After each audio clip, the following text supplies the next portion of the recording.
Shalom Bapak Saudara yang dikasihi oleh Tuhan. Bersyukur hari ini kembali kita belajar dari surat Timotius. Dan hari ini kita akan belajar dari 2 Timotius pasal 2 ayat yang ke-23.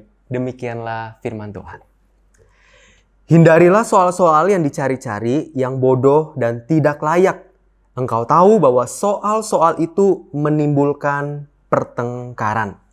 Saudara, debat kusir di dalam Kamus Besar Bahasa Indonesia adalah satu debat yang tidak disertai dengan alasan yang masuk akal, tidak disertai dengan data-data yang akurat atau kredibel.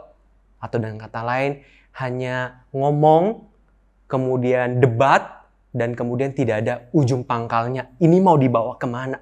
Saudara, itu yang dikatakan oleh Kamus Besar Bahasa Indonesia, dan inilah juga yang dimaksudkan oleh Rasul Paulus di dalam ayat ini, saudara. Rasul Paulus mengingatkan kepada Timotius, hindari. Kalau bertemu atau berada dalam satu pertemuan lalu kemudian mulai terjadi debat kusir yang tidak jelas ujungnya. Tidak ada data-data yang kredibel yang dipersiapkan, sebaiknya hindari. Kenapa? Karena di dalam debat kusir kemudian akan berkembang menjadi sebuah pertengkaran. Bukan lagi memperributkan ataupun juga membicarakan satu topik, tapi kemudian mulai menyerang kepada pribadi-pribadi orang. Hal itulah yang kemudian nantinya akan menyerang dan menimbulkan yang namanya pertengkaran. Rasul Paulus bilang, jangan, sebaiknya hindari jika terjadi yang demikian. Jikalau saudara masuk di dalam sebuah diskusi, hindari yang seperti itu. Bukan berarti Rasul Paulus bilang kita jangan seperti yang dikatakan oleh Rasul Petrus, kita harus siap sedia untuk mempertanggungjawabkan iman kita. Bukan itu maksud Rasul Paulus. Tapi Rasul Paulus bilang kita perlu berdebat, kita perlu berdiskusi.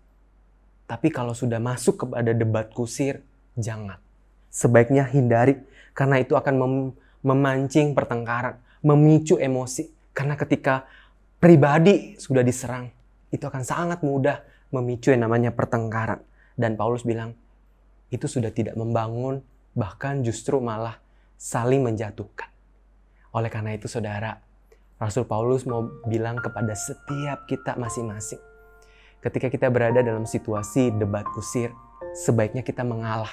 Bukan berarti kita kalah, tapi kita sedang menjadi anak-anak Tuhan yang tidak terjerumus di dalamnya, yang kemudian jatuh di dalam pertengkaran yang tidak penting, yang kemudian pada akhirnya adalah menjatuhkan satu dengan yang lain. Oleh karena itu, mari saudara, kita sama-sama perlu belajar dan menyadari ketika berada dalam situasi seperti demikian, belajar untuk mengalah, enggak apa-apa. Karena justru itu tidak membangun dalam situasi seperti demikian. Biarlah kita sama-sama terus boleh bertumbuh dan bahkan hidup kita boleh menjadi saluran berkat dengan cara kita menghindari yang namanya debat kusir. Kita perlu membela iman kita. Tapi ketika itu sudah masuk debat kusir, Rasul Petrus bahkan juga mengatakan kita perlu dengan lemah lembut, bukan menyerang. Kita perlu dengan lembut membela iman kita. Kalau sudah masuk debat kusir, sudah tidak ada pangkal ujungnya. Mari kita sama-sama menjadi saluran berkat di dalam kehidupan kita. Bapak Saudara yang dikasihi Tuhan, selamat Natal.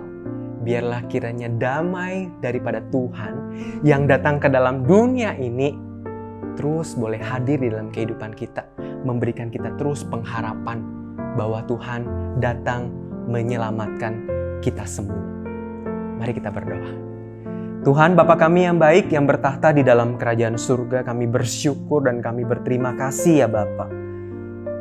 Engkau kembali boleh mengingatkan kami supaya kami boleh belajar untuk kami juga boleh menghindari debat kusir yang justru tidak membangun, yang bahkan justru malah menjadi batu sandungan.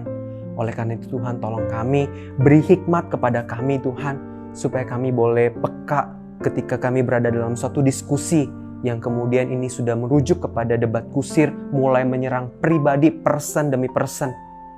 Biarlah kami boleh menyadari dan kami boleh menghindari situasi yang seperti demikian. Karena situasi seperti itu sudah tidak membangun lagi, justru malah saling menjatuhkan dan saling merusak.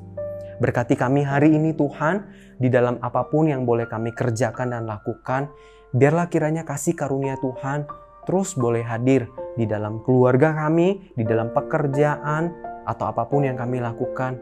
Biarlah kiranya Tuhan boleh hadir dalam kehidupan kami. Dalam nama Tuhan Yesus kami berdoa. Amin.